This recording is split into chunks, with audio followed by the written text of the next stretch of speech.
પંખીડું હાલ્યું હરિના ધામમાં, કાયા રૂપી ખોડિયાને મૂકી અને જીવ અનંતની યાત્રાએ હાલી નીકળ્યો. અજાણી ભૂમિકા, અજાણી ભાષા, કોને કેવું? પણ ઓલા શાકભાજીની રેકડી વાળા હતા ને એને બાઈ હાથ જોડીને વિનંતી કરી કે ભાઈ મારો ઘરવાળો છે. અને એનું પાન પંખેરું ઉડી ગયું, પણ એની અંતિમ ક્રિયા હાટું થઈને મને કઈક મદદ થાય એવું તમે કરી આપો. એક રેકડી વાળાએ પોતાની રેકડી આપી અને એમાં બોડી મૂકી અને બાઈ આખી બજારમાં ફર્યો કે ભાઈ મારે મારા ધણીની અંતિમ ક્રિયા કરવી છે, જેને જે મળે એ મદદ કરો. માંગીને પૈસા ભેળા કર્યા. વિચાર તો કરો, એક કલેક્ટરની માં પૈસા ભેળા કર્યા, પોતાના ધણીની અંતિમ ક્રિયા કરી અને દીકરાના બંગલાથી થોડેક દૂર એક મંદિર હતું ભગવાન ભોળિયાનાથનું. આ મંદિરે રોજ હવારે ડોશી હવાર હાંજ 2 ટાઈમ બેહે, કોઈ રૂપિયો 4 આના 8 આના દીએ અને જે એક ટાઈમ ખાઈને મંદિરના ઓટલે હોઈ જાય. ધીરે ધીરે દિવસો જવા માંડ્યા. એક દી બધાય ભિખારી આનંદમાં હતા. ત્યારે ગુજરાતની એક વૃદ્ધ જનેતા એટલું બોલી હતી કે ભાઈ આજે તમે આનંદમાં આટલા શું કામ છો? ત્યારે એક ડોશી બોલી કે આજે છે ને કલેક્ટરના ઘરેથી આવવાના છે અને જે માગો ને આપે છે, એટલે આજ અમે બધા રાજી છે. તું અમારી લાઈનમાં બેસી જાજે, તને જે માગે નહીં મળશે. જનેતા ભિખારીની લાઈનમાં બેસી ગઈ. એને એમ થયું કે ન દીએ તો કાંઈ નહીં, પણ દીકરાની વહુનું મોઢું જોવા તો મને મળશે ને. બરોબર ગાડી આવીને ઉભી રહી. જે માગે એ દેતા દેતા ડોશી આગળ આવીને ઉભી રહી. ડોશીએ 2 પગ પકડી લીધા કે બેટા હું ખાનદાન ઘરનું છું, માગતા શરમ આવે છે, તો શું કરું માડી? તારા ઘીરે લઈ જા ને, તારા ઘરના કામ કરીશ, કચરા પોતા, તારા દીકરાઓને નવડાવી ધોવડાવીને તૈયાર કરીશ, કપડા ધોઈ દઈશ, પણ એક શરત, તારા ધણીનું કામ હું નહીં કરું. હવે વગર પૈસે નોકરાણી મળતી હોય તો કોણ ન રાજી થાય? તરત જ શેઠાણી બોલ્યા કે હાલો ગાડીમાં બેસી જાઓ. બરોબર ઘીરે લઈને આવી ડોશીને.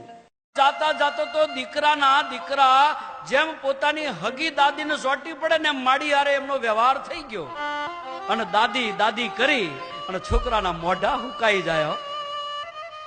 તૈયાર કરે, સ્કૂલે મૂકી આવે, લઈ આવે, જમવાની બધી વ્યવસ્થા ડોશી કરે.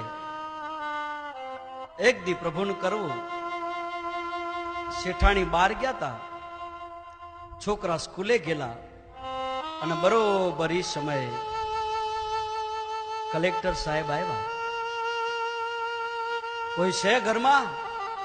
મારું માથું દુખે છે, મને બામ લગાવી દો. ડોશીને એમ થયું કે દીકરાનું માથું દુખે છે, પણ જો ખુલ્લા મોઢે જાઈશ ને તો મને ઓળખી જાય. લાજ કાઢી છાતી સામે ઘૂમટો. વિચાર કરો એ પરિસ્થિતિ કેવી છે કે હગા દીકરાની જનેતા દીકરાની લાજ કાઢે, છાતી સામે ઘૂમટો તાણ્યો અને બામની શીશી હાથમાં લીધી. હળવા પગલે ધીરે ધીરે દીકરાના ઓશીકે આવ્યા.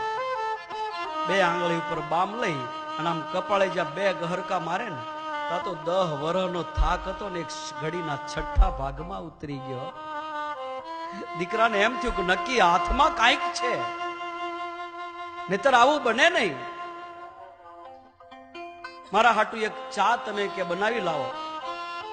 ડોશી રસોડામાં ચા બનાવાય, પણ ચોધા રાહુડા આંખમાંથી હાલ્યા જાય અને બરોબર એ વખતે વહુ દીકરાઓને સ્કૂલેથી લઈને આવી અને વહુની દ્રષ્ટિ પડી ડોશી માથે. લાજ કાઢી નાહુડા સારતા એક સ્ત્રી હતી ને, સ્ત્રીની વેદના સમજી ગઈ કે નક્કી આમાં કાંઈક છે. વહુ આવી રસોડામાં. માડી શું બન્યું? તું એકવાર મને ફોડ પાડીને વાત તો કર. કાંઈ નહીં બેટા, કશું નથી બન્યું. છોકરા રૂમમાં હતા ને એને બેન છોકરાને બાવડું પકડીને વહુ ડોશી પાસે લાવી અને ડોશીના બે હાથ બે દીકરાના માથે મૂકીને એટલું બોલી કે જો તું તને સાચું ન બોલે ને તો આ બે દીકરાની તને આણ છે.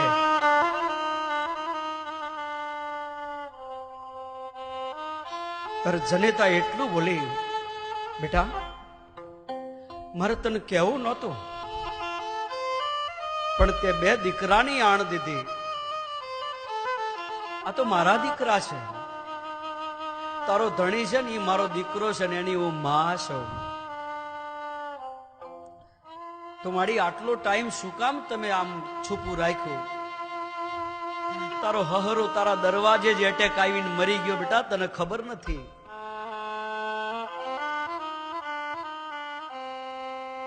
તરત દીકરાની વહુએ કોર્ટમાંથી વકીલ બનાવ્યો. વકીલના હુકમ કરી દીધો કે અમારા બેનના છૂટાછેડાના કાગળ તૈયાર કરો. જે માએ 9 મહિના ઉદરમાં રાખી પ્રસૂતિની પીડા વેઠી અને 15 વર્ષનો દીકરાને કર્યો હોય અને ઈ દીકરો જો એની માનો ના થાય તો કાલી મારો શું થવાનો? માવતર કાજે નારી તજે